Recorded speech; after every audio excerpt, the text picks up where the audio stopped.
नमस्कार, मैं रवीश कुमार। दोस्तों, दुनिया को एक झूठा सुकून देने वाली खबर थी कि अब युद्ध बंद होगा और अब बम नहीं गिरेंगे, अब माएं चैन की नींद सो पाएंगी। लेकिन उसी दिन ईरान ने उस सीज फायर के प्रस्ताव को ठुकरा दिया और जैसे ही ये खबर आई, वॉशिंगटन से लेकर तेल अवीव और तेहरान तक हर हॉल, हर बंकर और हर न्यूज रूम में सन्नाटा छा गया कि क्या ईरान ने शांति को ठुकरा दिया, जहां पे क्या ये सीजर फायर सिर्फ इजराइल को बचाने का एक और बहाना था। इसलिए आज की इस रिपोर्ट में हम उसके पीछे का सच जानने की कोशिश करेंगे और क्यों ईरान ने सीजर फायर से मुंह मोड़ा। इसलिए क्या अब मध्य पूर्व एक और बड़े युद्ध की ओर बढ़ चला है। लेकिन उससे पहले अगर मेरा वीडियो आप सभी को अच्छा लगता है तो चैनल को सब्सक्राइब करके वीडियो को एक लाइक जरूर करें और कमेंट बॉक्स में बताएं कि आप ये वीडियो कहां से देख रहे हैं। इसलिए अमेरिका,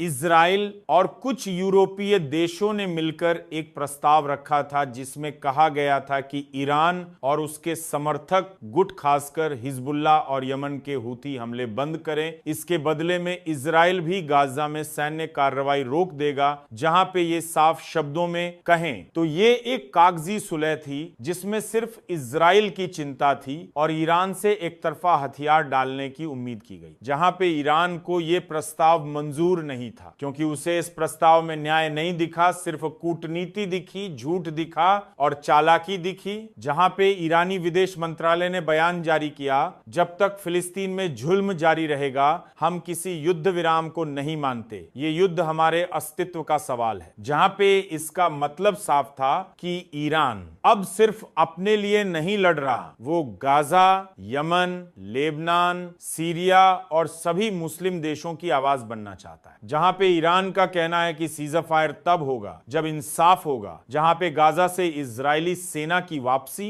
बेंजामिन नेतन्याहू का इस्तीफा और फिलिस्तीन को राष्ट्र मान्यता। इसीलिए जब अमेरिका हमेशा इजराइल के साथ खड़ा रहा तो अब अचानक उसे सीजर फायर की याद क्यों आई? क्योंकि अंदर से अमेरिका डर गया है। जहां पे रेड सी में हूथियों ने उसका जहाज गिराया, फिर ईरान ने इराक और सीरिया में उसके बेस पर मिसाइलें मारी और लेबनान की बॉर्डर पर हिजबुल्लाह ने इजरायली ठिकानों पर धावा बोल दिया। और फिर वॉशिंगटन जानता है कि अगर ये आग और फैल गई तो तेल की कीमतें, वैश्विक व्यापार, चुनावी समीकरण सब कुछ जल जाएगा। इसीलिए उसने एक ऐसा सीज फायर पैकेज बनाया जो असल में सिर्फ समय खरीदने की कोशिश थी। जहां पे इजराइल भी अब थक चुका है और गाजा में उसके सैनिक फंसे हैं, जहां पे युद्ध अब शहरी इलाकों में खिंच गया है, जहां पे हिजबुल्लाह हर दिन सैकड़ों रॉकेट भेज रहा है और नेतन्याहू की लोकप्रियता जमीन पर आ गई है। तो नेतन्याहू ने अमेरिका के साथ मिलकर एक संघर्ष विराम की स्क्रिप्ट लिखी जिसमें ईरान से कहा गया हम रुकेंगे अगर तुम भी रुक जाओ। लेकिन यह कोई भरोसेमंद प्रस्ताव नहीं था बल्कि एक पॉलिटिकल स्टंट था। इसलिए ईरान ने तुरंत पकड़ लिया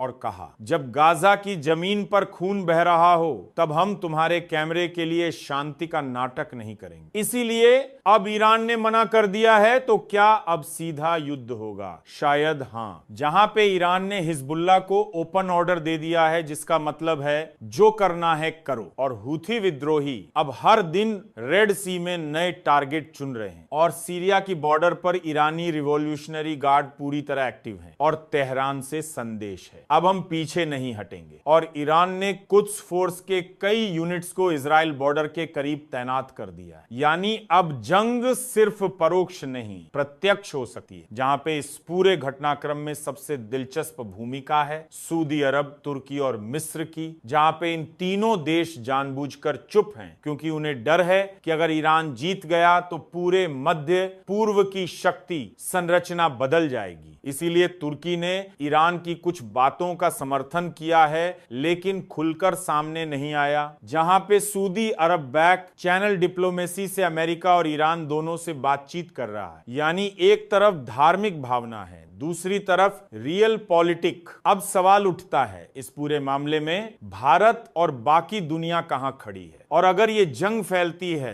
तो भारत को तेल महंगा मिलेगा, भारतीय मजदूरों की जान को खतरा होगा, भारतीय नौसेना को रेड सी में चौकसी बढ़ानी पड़ेगी और विदेश नीति को फिर से संतुलन बनाना होगा, क्योंकि ईरान भी हमारा मित्र है और अमेरिका भी व्यापारिक साझेदार, जहां पे भारत को अब सिर्फ चिंता नहीं करनी है, रणनीति बनानी है। अब एक बड़ा सवाल उठता है, क्या ईरान वाकई सिर्फ फिलिस्तीन के लिए लड़ रहा है या फिर उसके पीछे कोई और रणनीति है? क्योंकि अगर हम ईरान के कदमों को गहराई से देखें तो साफ पता चलता है कि ये केवल फिलिस्तीन तक सीमित नहीं है। ये यमन में हुथियों को समर्थन करेगा और इराक में शिया मिलिशिया की मदद करेगा, और अब लेबनान से इजराइल पर लगातार दबाव आ रहा है, जहां पे ये सब सिर्फ फिलिस्तीन के लिए नहीं है, ये एक शिया आर्क यानी ईरान से लेकर लेबनान तक की एक मजबूत सामरिक रेखा बनाने की कोशिश है। लेकिन ईरान का तर्क है कि अगर हम नहीं करेंगे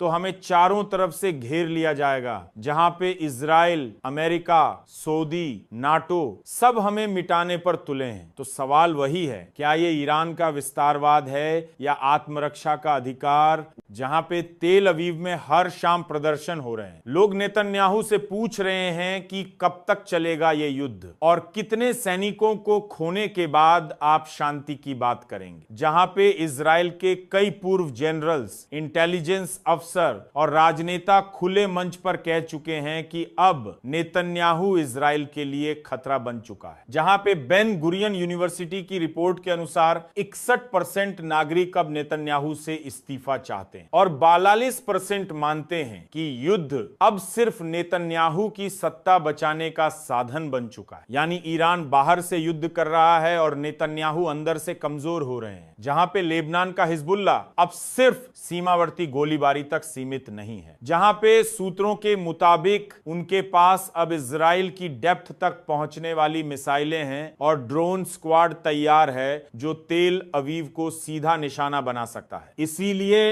अगर इजराइल गाजा में हमला नहीं रोकेगा तो तुम सीमा पार करना, और अगर अमेरिका दखल देगा तो उनके बेस भी टारगेट होंगे। यानी कि पहली बार ऐसा माहौल बन गया है जिसमें हिजबुल्ला पूरी तरह खुलकर युद्ध में उतर सकता है, और इजराइल के उत्तर में बंकर बनाए जा रहे हैं और स्कूल बंद हो गए हैं और हवाई सुरक्षा पूरी तरह अलर्ट पर है। अब अमेरिका एक तरफ सीज फायर की अपील कर रहा है और दूसरी तरफ इजराइल को bunker buster bomb, missile defence और फास्फोरस बम की सप्लाई कर रहा है। यानी हथियार भेजो भी और शांति का उपदेश भी दो। ये वही अमेरिका है जो अफगानिस्तान में 20 साल तक कहता रहा कि वह डेमोक्रेसी लाने आया है और फिर ड्रोन से शादियों पर बम गिराकर निकल गया। इसीलिए ईरान जानता है कि अमेरिका की शांति कूटनीति असल में सत्ता की राजनीति है। इसलिए ईरान को भरोसा नहीं है और शायद कभी नहीं होगा। जहां पे इस युद्ध का सबसे खतरनाक मोर्चा है ड्रोन टेक्नोलॉजी, जहां पे ईरान ने अब तक 400 से ज्यादा सुसाइड ड्रोन इस्तेमाल किए हैं, जिनमें से कई ने इजराइल के fighter jets, air defence system और आर्मी ट्रकों को तबाह किया है। और शहीद 136 अब्दाली अराश जैसे ड्रोन अब सिर्फ